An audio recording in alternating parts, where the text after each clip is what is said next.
There we go. 5, 4, 3, 2, 1. We have liftoff.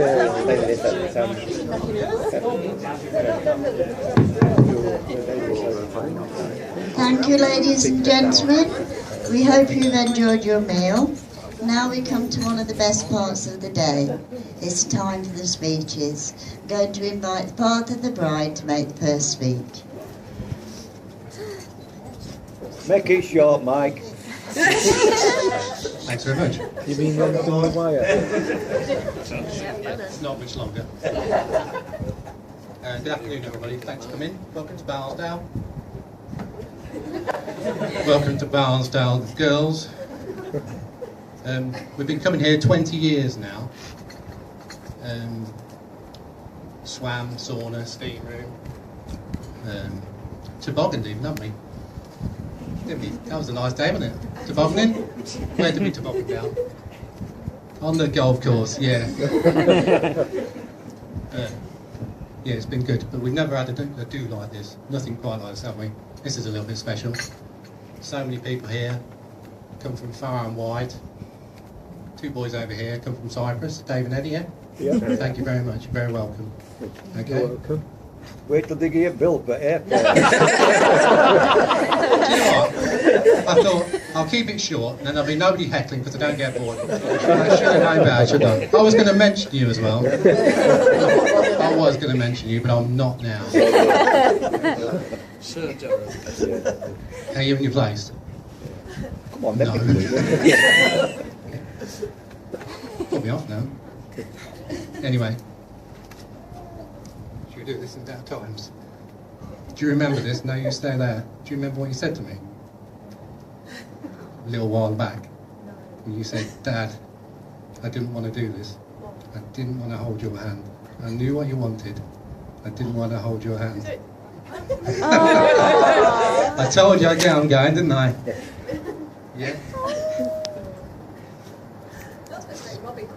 It's payback time, this is. This is payback time. Big time. You alright? Yeah? I thought it'd be so nice if I could do it in a good time. Yeah? Is that better? Better than before, isn't it? Yeah? Come here. But, nonetheless, I'm the gladdest person to be here.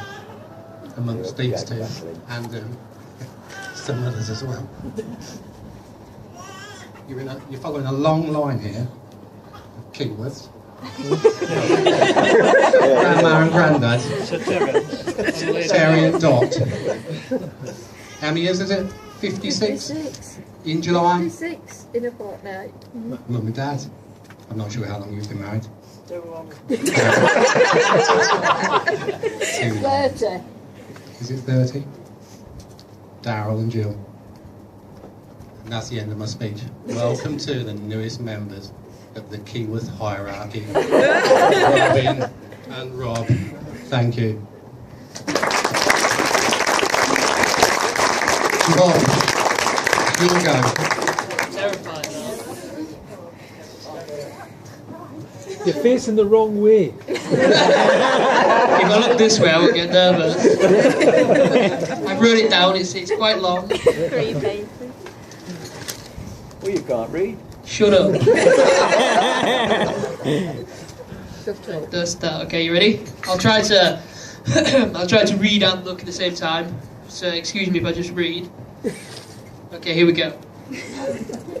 I just like to start by personally thanking a few people. I'd like to thank my mum and dad, and I'd also like to thank Michael and Faye for all your help in making today so special for me and Robin. To the bridesmaids, Kelly, Hannah and Alice, for all your help in getting Robin ready for today and being great friends to her. To my best man Jamie for not losing the rings. I say that now, but he actually got them Haribo rings out. And for not publicly doing the cracker. If anybody wants to know what the cracker is, ask him later. To my groomsmen James, Matthew and Paul for all your support and help with everything. And for all scrubbing up pretty well. And also my granddad for not putting any weight on. They really will. I'll start simple with one of my favourite times in our relationship. It was when I first met Robin and we went on our first date. I remember I turned up a little early and she wasn't there. I rang Chief to try and pass the time, but he was too busy out fly tipping. So I thought I'm not standing around here waiting in case she never turns up. So I hid around the corner and I waited for her to show. When she arrived, I casually walked over to her as if I'd just turned up. We said our highs and we went into the pub. After 20 minutes or so, I thought it was going pretty well. So I had a little bit of a burst of confidence and I threw the question in, "Sir, do you like me?" And Robin's answer was, "Well, I do know. But you'll know if I do like you, because I'll stay for a second drink." Well, my first thought to that was, it's a good job you're only drinking Pepsi, because I only brought a fiver with me. And secondly, I actually hope I get to buy her another drink, because I really do like her.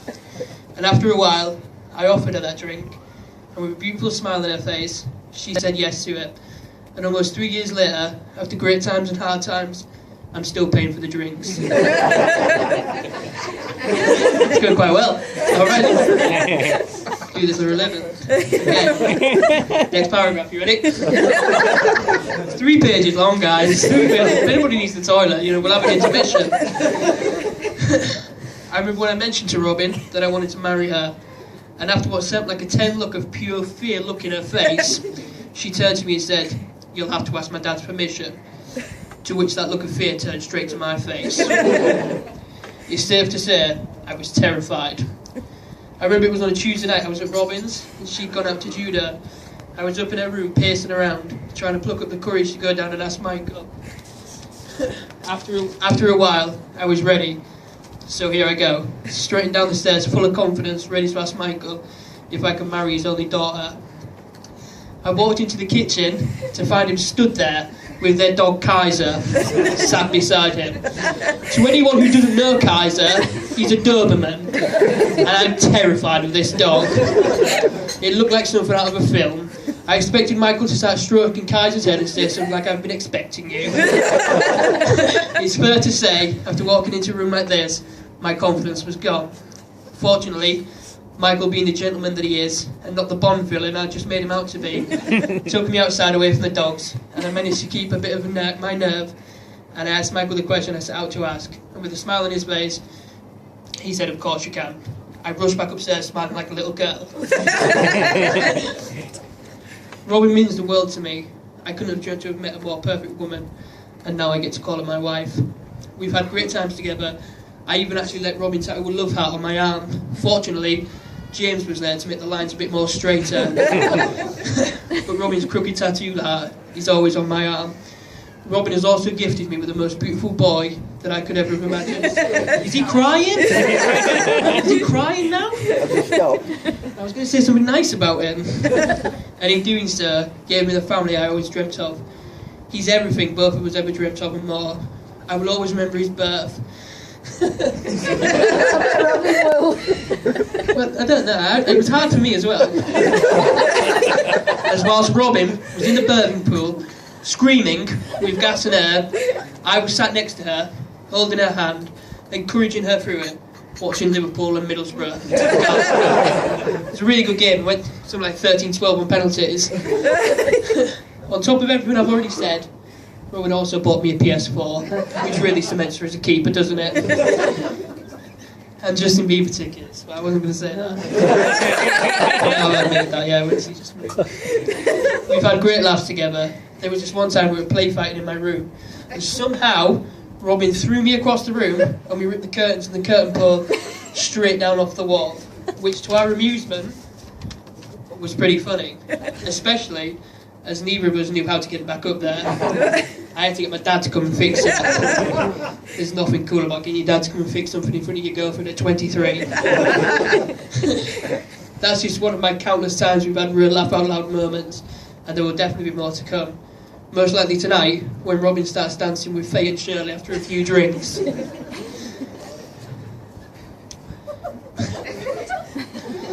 There is one part of this piece that I nearly didn't put in.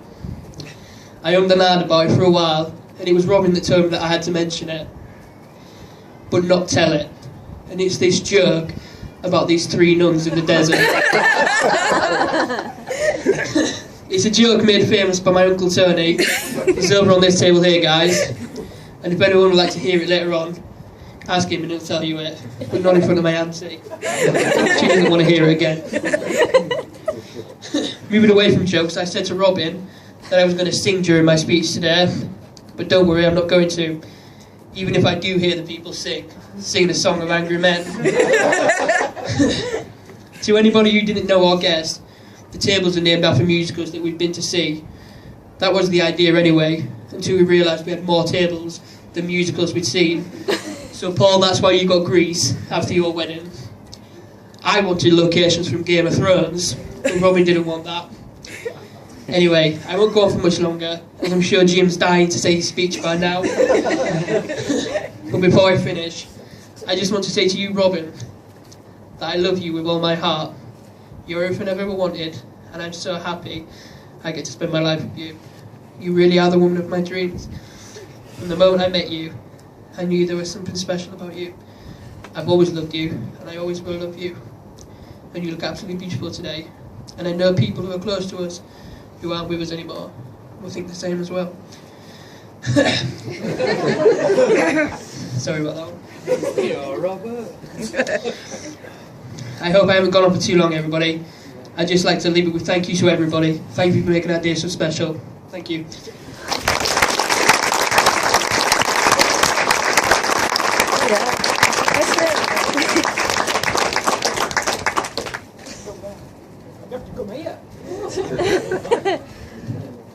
And now, ladies and gentlemen, the best man.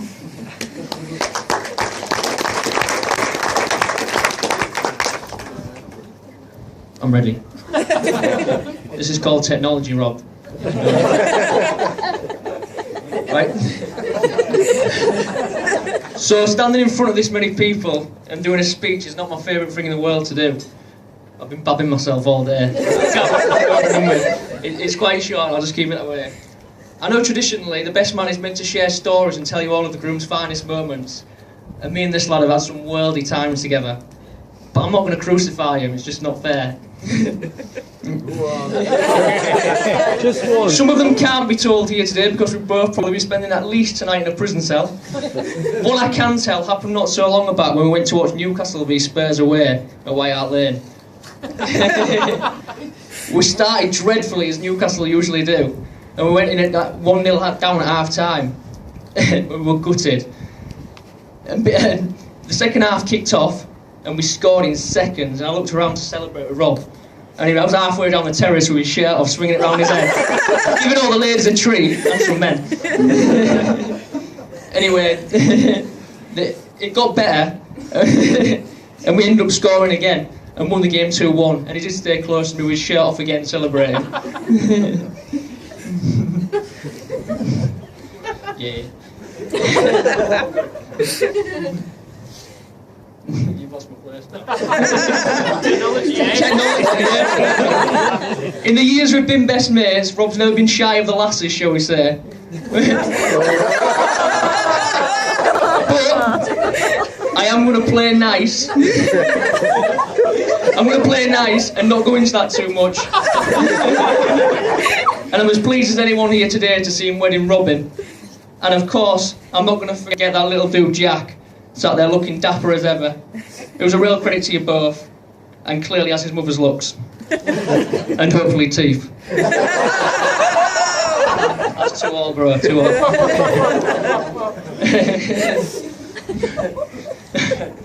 And of course, I'm not forgetting Robin, who looks absolutely nearly as good as us two do today. No, I'm joking, Robin, you look lovely.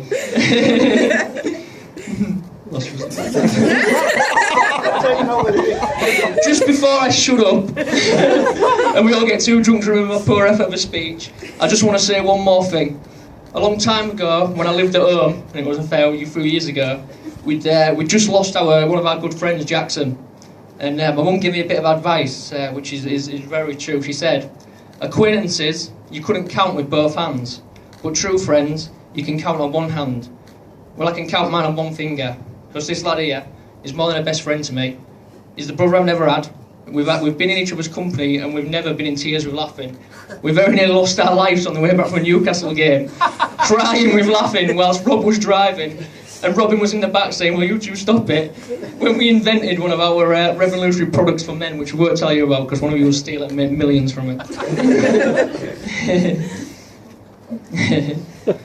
We always give each other honest advice, sometimes the advice we don't want to hear, but always what we feel best for each other. A day's not gone by in 6 years that we haven't spoke to each other. We've laughed together and we've cried together, and I'm honoured to be your best man on yours and Robin's wedding day. I wish you both a lifetime of health and happiness. You both really do deserve it. And I'd like you all to join me now in raising your glass for my best mate and his new missus, Mr. and Mrs. Keyworth. Mr. and Mrs. Keyworth.